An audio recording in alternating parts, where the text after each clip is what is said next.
वृंदावन के प्रसिद्ध कथावाचक इंद्रेश उपाध्याय ने हाल ही में हरियाणा की शिप्रा शर्मा के साथ शादी रचाई। जयपुर में हुई ये शादी किसी राजशाही समारोह से कम नहीं थी। भव्य सजावट, वीआईपी मेहमानों की भीड़ और एक चमक दमक भरा माहौल। उनकी इस हाई प्रोफाइल शादी की तस्वीरों ने सोशल मीडिया पर आग लगा दी, लेकिन इसके साथ ही शुरू हो गया विवादों का नया दौर। दरअसल उनकी शादी की भव्यता और खर्च देखकर सोशल मीडिया यूजर्स को उनके पुराने प्रवचन याद आ गए। लोग पूछ रहे हैं कि क्या सादगी का पाठ पढ़ाने वाले गुरुजी को इतनी शाही शादी शोभा देती है। ट्रोलर्स का कहना है कि इंद्रेश उपाध्याय के उपदेश और उनका निजी जीवन अब एक दूसरे के विपरीत खड़े नजर आ रहे हैं। विवाद की असली जड़ है उनका एक पुराना वीडियो जो अब सोशल मीडिया पर तेजी से वायरल हो रहा है।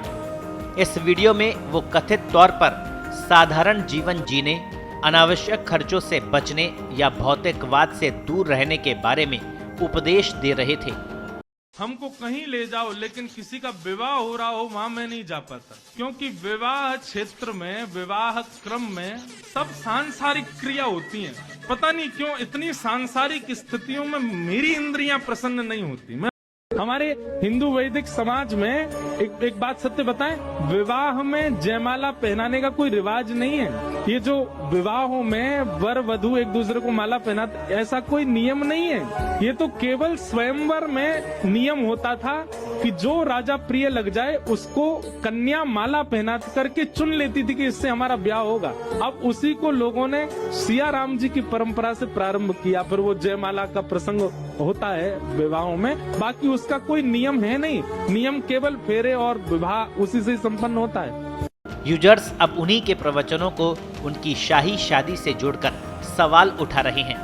एक यूजर ने लिखा कि खुद के लिए एक नियम और दूसरों के लिए दूसरा। गुरुजी ये कैसी सादगी है। वहीं एक अन्य यूजर ने लिखा कि ये लोग सिर्फ दूसरों को ज्ञान देकर करोड़ों रुपए लूटते हैं। एक अन्य यूजर ने लिखा कि ये लोग सबसे ज्यादा मोह माया छोड़ने, त्याग, बलिदान करने की बात करते हैं, लेकिन खुद सबसे ज्यादा मोह माया में रहते हैं। त्याग बलिदान इनसे नहीं होता। जिसे मलाई खाने की आदत हो वो सूखी रोटी चबा नहीं सकता। हालांकि कुछ यूजर्स इंद्रेश उपाध्याय का बचाव भी कर रहे हैं। एक यूजर ने लिखा कि इंद्रेश उपाध्याय वीडियो में रिवाज की बात कर रहे हैं, निषेध की नहीं।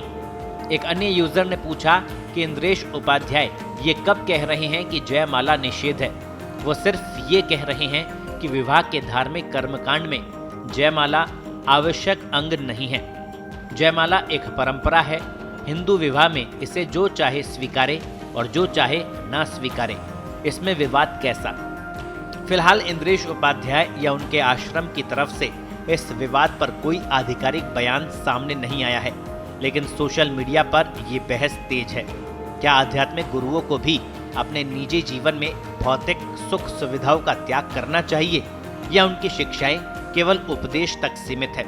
ये सवाल फिलहाल सोशल मीडिया पर सबसे बड़ा प्रश्न बनकर खड़ा है। अब इंद्रेश उपाध्याय की शादी में क्या सही है और क्या गलत, आप भी अपनी राय वीडियो पर कमेंट कर बताएं। ब्यूरो रिपोर्ट, पत्रिका। देश दुनिया की ताजा खबरें और वीडियोस के लिए अभी डाउनलोड करें पत्रिका ऐप।